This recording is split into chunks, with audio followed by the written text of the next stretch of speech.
Money destroys families sometimes when there's too much of it. When a family member comes to me and says, look, I need money.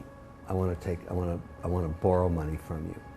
And I recommend this to anybody that's dealing with this problem. I say to them, I don't want to lend you any money. I'm going to give you money, and I never want it returned. But our contract between each other now is you never ask again. My mom's thing is a 72-hour rule. I mean, it happened years and years and years ago when, you know, the first time I ever had it was like just when the culture, the internet, like blog gossip culture was happening, and they had like edited some picture of me and my cousin or something, and I was like, oh, this is it. Like, oh man, everyone's gonna believe this. Look at the edit. It's like crazy, like some crazy, I forgot what it even was, but my mom said to me, she said, you know what? She said, you'll go to sleep tonight, you'll wake up and it'll still bother you, then you'll go to sleep again and you'll wake up and it'll bother you a little less.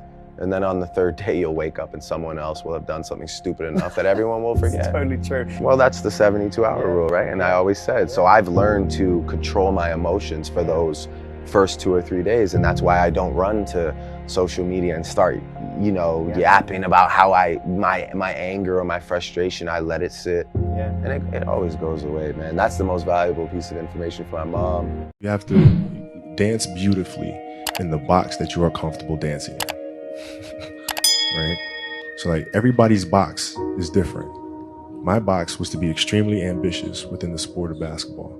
Your box is different than mine. Right? Every kid here has their own box, but it doesn't mean that your box isn't as beautiful as mine, right? Everybody has their own. It's your job to try to perfect it and make it as beautiful of a canvas as you can make it. And if you have done that, then you have lived a successful life. You have lived with Mamba mentality. The bottom line is, no one's coming. No one's coming to push you. No one's coming to tell you to turn the TV off. No one's coming to tell you to get out the door and exercise. Nobody's coming to write the business plan for you. It's up to you. And because you're only ever going to do the things that you feel like doing right now or that feel good right now, unless you understand that you've got to parent yourself, you got to push yourself. Why do you pursue things that scare you? Why seek the role that's hard? Because it costs me something. Because it costs. It comes with a price. It's a bit of that line, don't pick a fight. It's not really a fight unless you can lose it. It's not really, it's not really a risk unless you can lose the fight. I feel more alive in them. I have an experience in the making of them.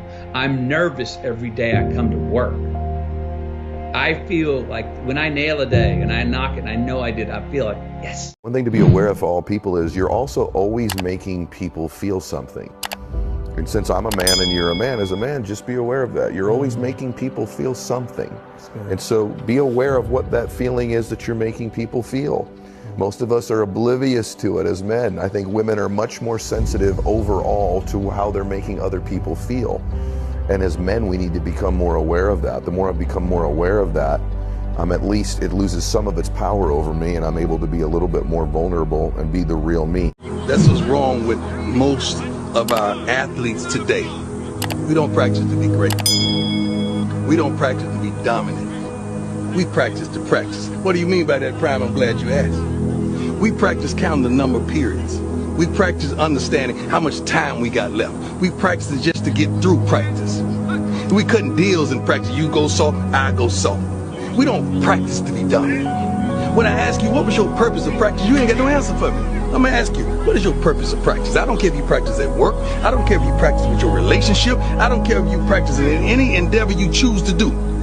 What is your purpose for practice? I practiced to be the best ever. So every time I walked on that field, I had a purpose for my practice. True. What happens if you take a cold shower every day? The heart rate is gonna go down with 20, 30 beats a minute, 24 hours a day. That means stress is gone. Cold shower a day keeps the doctor away.